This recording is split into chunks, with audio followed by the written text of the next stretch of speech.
Hello మా bros, మన 9 రోజులు 9 ప్రసాదాల్లో ఈ రోజు మమ్మీ అయితే పాల ముంజలు చేసి పెట్టారు అమ్మవారికి. ఫస్ట్ అయితే శనగపప్పుని ఉడకబెట్టేసుకోవాలి. ఆ ఉడకబెట్టిన శనగపప్పుని మెదుపుకోవాలన్నమాట పప్పు గుత్తుతో.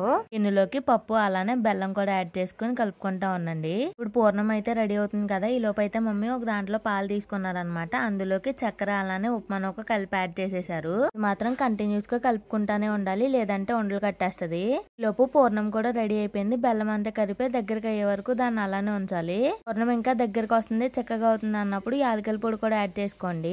పప్పు కూడా ఇలాంటి స్ట్రక్చర్ లోకి వచ్చేస్తుంది అనమాట. రెండు చల్లరాక ఉండలు చేసేసుకోవడమే. పప్పులు పెట్టుకునే పూర్ణం అయితే ఉండలు చేసుకుని పక్కన పెట్టేసుకున్నారు.